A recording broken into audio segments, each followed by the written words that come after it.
278 নম্বর হাদিস। ইমাম বুখারী রাহিমাহুল্লাহ যে দুটো হাদিস নিয়ে এসেছেন অধ্যায় তার প্রথম হাদিস, হাদিসের সাহাবী বর্ণনাকারী হচ্ছেন আবু হুরায়রা রাদিয়াল্লাহু আনহু। তিনি বলছেন নবী সাল্লাল্লাহু আলাইহি সাল্লাম থেকে বর্ণনা করে কাল নবী সাল্লাল্লাহু আলাইহি ওয়াসাল্লাম বলেছেন কানাত বানু ইসরাঈল ইয়াগতাসিলুনা উরাতান। বনি ইসরাইল, ইসরাইল বংশের লোকেরা, ইসরাইল মানে আজকালকার ইসরাইল নয়, কারণ আরবরা, আপনারা ইসরাইল বলছেন, আরবরা কি বলে ওটাকে? ইসরাইল বলে। আজকাল ইসরাইল মানে হচ্ছে এই ইসরাইল দেশ, ইসরাইলরা ইহুদিরা বা ইসরাইল ইহুদিরা বা এই ইহুদিদের দেশ যে ইসরাইল, এখানকার বাসিন্দা এরা হলো ইসরাইল, তাই না? আজকালকার রাজনৈতিক পলিটিক্যাল ভাষায় যারা ফিলিস্তিন, প্যালেস্টাইন, মুসলিমদের দেশ জবরদস্তি গায়ের জোরে দখল করে আছে, অন্যান্য বড় যেগুলি কুফরি শক্তি তাদের পৃষ্ঠপোষকতায়, জি, সাময়িক, ইল্লা বিহাবলি মিনাল্লাহ আহবলি মিনান নাস, হয় আল্লাহর সাহায্য কারোর সাথে থাকবে আর না হলে মানুষের সাপোর্টে সাময়িক টিকে আছে। কিন্তু আল্লাহ রাব্বুল আলামিনের যদি সত্যিকার নিষ্ঠাবান বান্দা মুমিনরা হইতে পারে, তাহলে ইহুদিদের কোনো ক্ষমতা নাই যে মুসলিম দেশে, বরং মুসলিম দেশে নাই, মুসলিমদের বডির হার্টের ওপর, হৃদয়ের ওপর তারা বসে থাকবে। প্যালেস্টাইন হচ্ছে মুসলিমদের হৃদয়, মুসলিমদের হার্ট। আপনার বুকের উপরে কেউ বসে থাকবে আর আপনার গায়ে ক্ষমতা আছে, এটা হইতে পারে? অসম্ভব কথা। তাহলে বোঝা গেল যে মুসলিম উম্মতের ক্ষমতা নেই, সেই জন্য বসে আছে। ঈমানি ক্ষমতা প্রথম নেই, আর যার ফলে দুনিয়াবি ক্ষমতাও নেই। ঈমানি ক্ষমতা চলে আসলে দুনিয়ার ক্ষমতা যদি অন্যদের তুলনায়, শত্রুদের তুলনায় কমও থাকে, আল্লাহ রাব্বুল আর আসমানি সাহায্য বিজয় নেমে এসেছে ইসলামের ইতিহাসে, আর আসবে সর্বদা ইনশাআল্লাহ। তাহলে আমাদেরকে আগে ঈমানি শক্তি অর্জন করতে হবে। আল্লাহ রাব্বুল আলামিন যেন তৌফিক দান করেন। ওয়া আনতুম আ'লাউনা ইন কুনতুম মুমিনিন, তোমরাই ওপরে থাকবে, তোমরাই নেতৃত্ব দেবে। ইন কুনতুম শর্ত হচ্ছে যদি তোমরা ঈমানদার হও। ঈমানদার মানে জাতিতে মুসলিম আজকালকার লোকেরা বুঝেছে, মুশকিলটা এখানে না।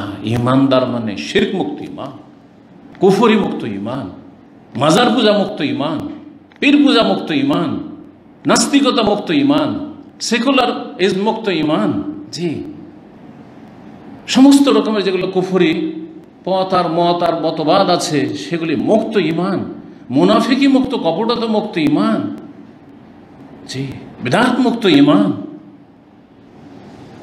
আনতুম আ'লাউনা ইন কুনতুম মুমিনিন। এমন নয় যে একবার ফেরেশতা সেজে যেতে হবে, যা অসম্ভব।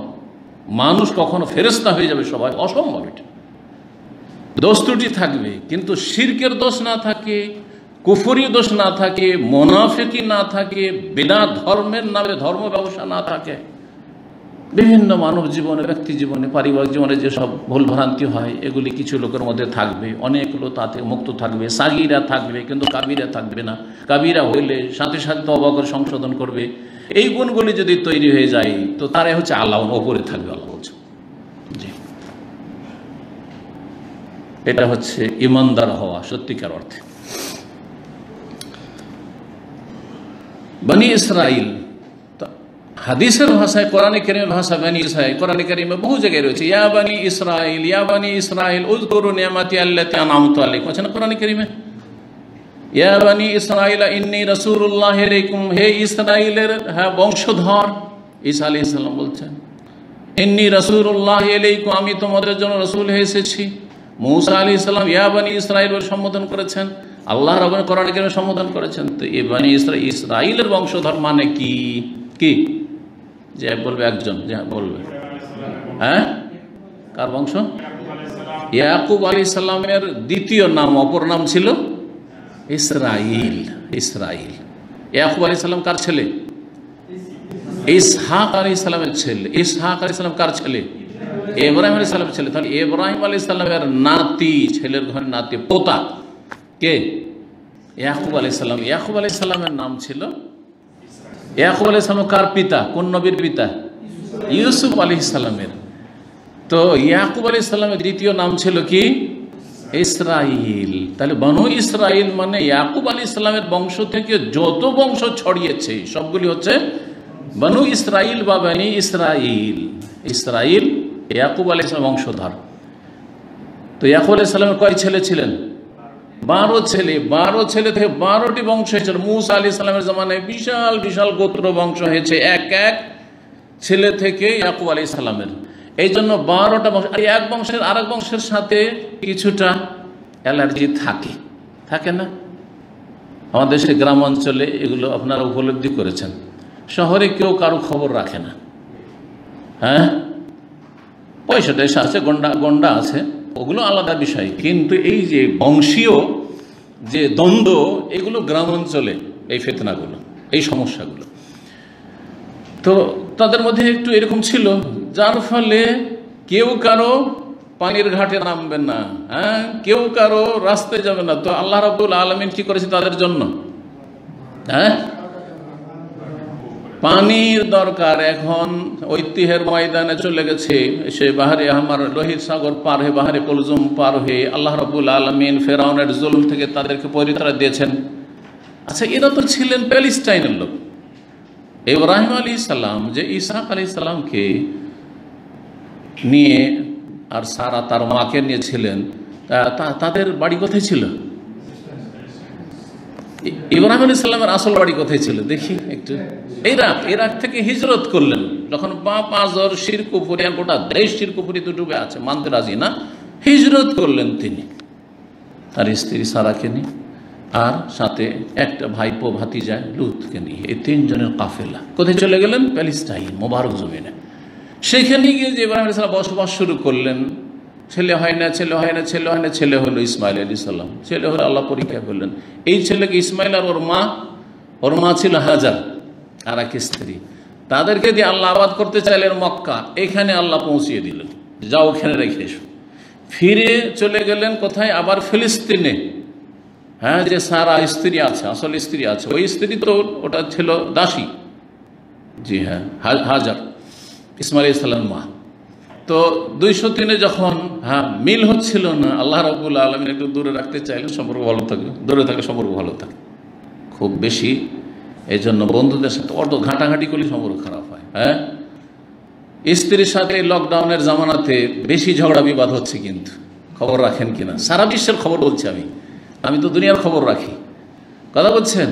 আরব দেশগুলিতে বাড়িতে বসে থাকার কারণে বা অন্য দেশেও, আপনার নিজের দেশেও ঝগড়া বিবাদের বিষয়। আর ঝগড়ার কারণে এই পরিসংখ্যান বলছি এটি, জি মিডিয়ার, সেটা হচ্ছে যে তালাকের হার বেড়ে গেছে এই লকডাউনে, করোনার যুগে।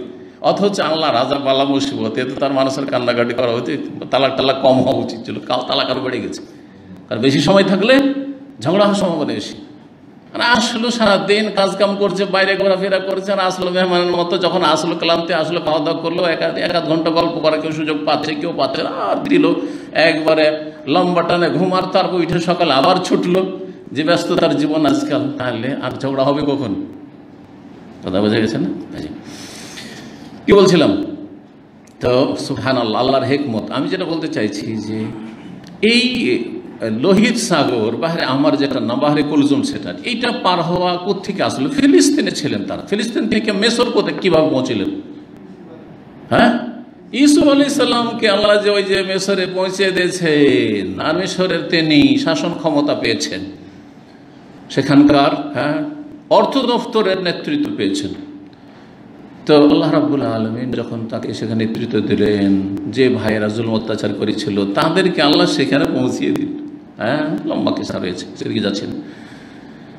সেখানেই ইউসুফ আলাইহিস সালামের যুগ থেকে আছেন এই বংশ, 12 ভাই। 12 ভাইয়ের ছেলে বাড়লো। মুসা আলাইহিস সালামের জামানা চলে আসলো। মুসা আলাইহিস সালাম ওই বনি ইসরাইল বংশেরই, ওই বংশেরই। তাহলে ইব্রাহিম আলাইহিস সালামের বংশের, ঈসা আলাইহিস সালাম ওই ইব্রাহিম আলাইহিস সালামের বংশ। যখন মুসা আলাইহিস সালামের যুগ আসলো, ফেরাউনের সাথে যা দ্বন্দ্ব হইল, আর তারপর আল্লাহ মুক্তি দিতে চাইলেন গোলামি থেকে এই ইসরাইল বংশকে, তখন এই রাতারাতি আল্লাহর হুকুমে তারা এই বাহারে আহমার লোহিত সাগর পার হয়ে আসলেন। তারপরে এখানে আসার পরে পানির প্রয়োজন,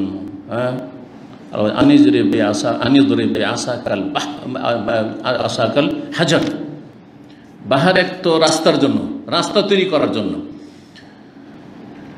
আর যখন পানির প্রয়োজন এসে তখন পাথরে আল্লাহ বাড়ি মারতে, আনিদরিব আসাকাল হাজার ফান ফাজারাত মিন হুসনাতাই আশারাতা আইনান কাদ আলিমা কুল্লু উনাসি মাশরাবাহুম। সূরা বাকারা বলছে 12টি ঝর্ণা বের হইল, 12টি বাড়ি, এক এক বাড়িতে একটা করে ঝর্ণা। পাথর এই জায়গায়, আবার একটু দূরে, আর একটু দূরে, এই না যে একবারে এক জায়গাতেই 12টি ঝর্ণা বের হইল।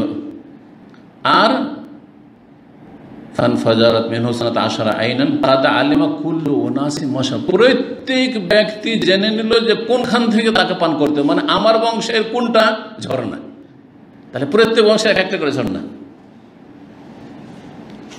আল্লাহ রাব্বানা বলেন কুলু ওয়াশরাবু মির রিজকিল্লাহ ওয়া লা তা'সাউ ফিল আরদি মুফসিদিন। আল্লাহ রিজিক খাও, ওপর থেকে খাবার আসছে, এদিকে পানি এখানে পাওয়া যাচ্ছে, মান্না সালওয়া নামছে, কত যে নিয়ামত আল্লাহ দিয়েছিল। এইসব নিয়ামতগুলি আল্লাহ এক সময় বনু ইসরায়েলকে দিয়েছেন, যেই নিয়ামত এই উম্মতে মুসলিমা পায়নি। অন্যদিকে অনেক নিয়ামত আল্লাহ দিয়েছেন, সেগুলি আলোচনার সময় নেই। তো সুবহানাল্লাহ, সেখান থেকে মুসা আলাইহিস সালাম তাদেরকে নিয়ে বের হলেন। আর তারপর আল্লাহ রাব্বুল আলামিন, তারপরে জিহাদ হলো, তারপরে ফিলিস্তিনে আবার ঢুকলেন, ফিরে আসলেন বাপদাদার জমিনে। তো এই বনু ইসরায়েল বলতে তাহলে কি? ইয়াকুব আলাইহিস সালামের বংশধর।